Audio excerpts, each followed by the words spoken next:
नमस्कार दोस्तों, जय हिंद। दोस्तों, बैंकिंग के नए नियम आ चुके हैं और इन नए नियमों के अनुसार अगर आप अपने बैंक अकाउंट में इन 6 चीजों को करते हैं या फिर इन 6 नियमों के अनुसार अपने बैंक अकाउंट को मैनेज नहीं करते हैं तो डायरेक्ट आपके बैंक अकाउंट का पूरा पैसा और आपका बैंक अकाउंट फ्रीज कर दिया जाएगा गवर्नमेंट के द्वारा, आरबीआई के द्वारा या फिर बैंक के द्वारा। जिस भी बैंक में आपका अकाउंट है, किसी भी बैंक में अगर आपका अकाउंट है तो आपको क्या चीज नहीं करनी है और कैसे आपके अपने बैंक अकाउंट को मैनेज करता है। और अगर बाय डिफॉल्ट आपका बैंक अकाउंट फ्रिज हो जाता है गलती से किसी भी तरीके से, तो उसे अनफ्रिज कैसे करना है ये इस वीडियो में देखेंगे। सबसे पहले जान लेते हैं कि किन 6 चीजों को आपको अपने बैंक अकाउंट में नहीं करना है। पहला है नॉमिनी।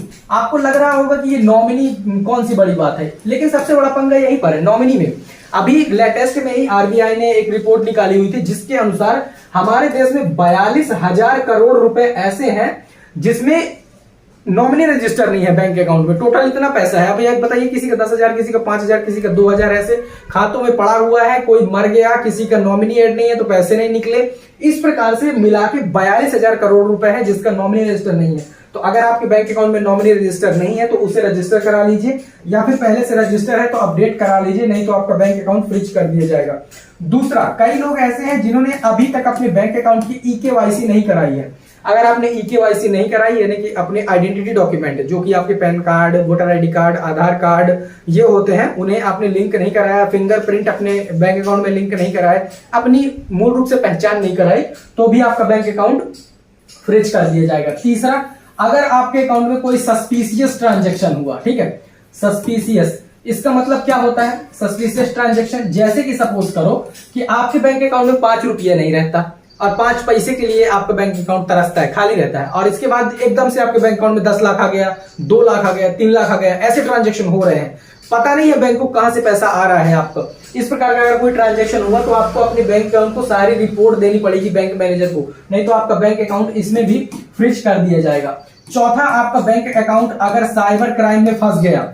अब साइबर क्राइम में कैसे फंसेगा? आप बोलोगे कि भैया हम साइबर क्राइम तो ऐसा कुछ करते नहीं है। ठीक है, आज के टाइम पे आपने देखा है टेलीग्राम स्कैम कैसे चल रहा है, टेलीग्राम व्हाट्सएप स्कैम। ये वीडियो को लाइक कर दो। इस वीडियो को लाइक करने के हम 5 रुपए देंगे, 10 रुपए देंगे, 50 रुपए देंगे। होटल को रेटिंग कर दो। ऐसे करके टेलीग्राम स्कैम होता है। आपको होटल की रेटिंग कराई जाती है, गूगल मैप में यूट्यूब वीडियो वॉच करने के पैसे दिए जाते हैं। फिर आप क्या सोचते हैं, यार जब तक मैं करता गया मेरे को पैसे मिलते गए, फिर मेरे से जब मांगा तो मैं छोड़ दिया और मैंने इतना कमा लिया। ऐसा नहीं है। कई लोग इसमें लाखों करोड़ों रुपए गवा भी चुके हैं और कई लोग इससे 2,500, 3,000 अगर कमा लेते हैं तो वे सोच रहे हैं कि हम पैसे कमा लिए, हमने उनको मूर्ख बना दिया। ऐसा नहीं है। अगर जिसका पैसा यहाँ पर लुटता है वो आदमी अगर जाकर साइबर कंप्लेंट फाइल करता है और ऐसे में आपका बैंक अकाउंट भी आता है लिंकिंग के थ्रू की इस अकाउंट से इसमें पैसे ट्रांजैक्शन हुए हैं, तो फिर आपका साइबर क्राइम में वो बैंक अकाउंट घसीट जाएगा और सीधा सीधा आपके बैंक अकाउंट को फ्रीज कर दिया जाएगा। ठीक है।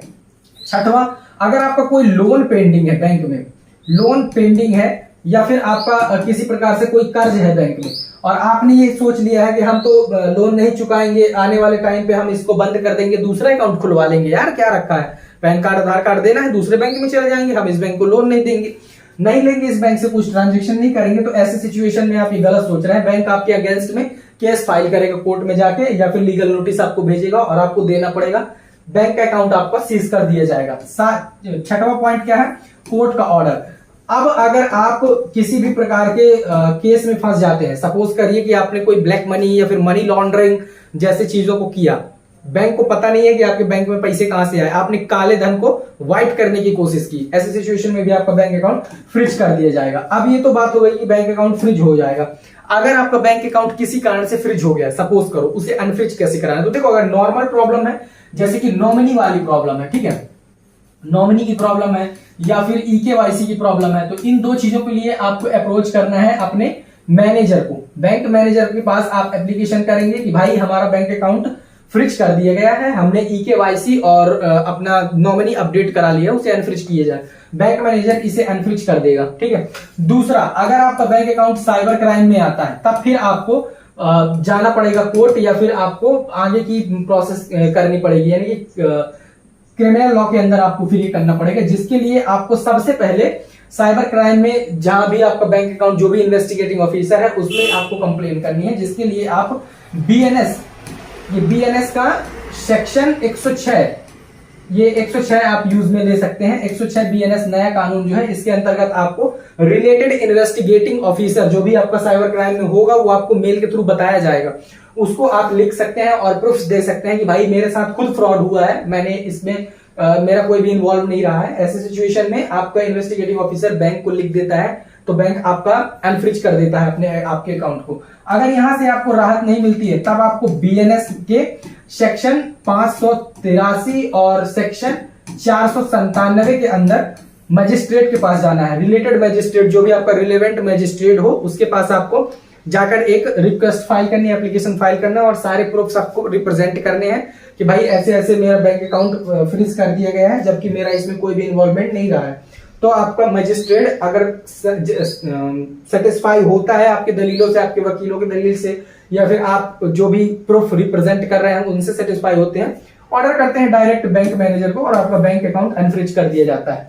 पांचवा, यहां से भी अगर आपको राहत नहीं मिल रही है तब फिर आप फाइनल हाई कोर्ट का सहारा ले सकते हैं, कोर्ट ऑफ हाई।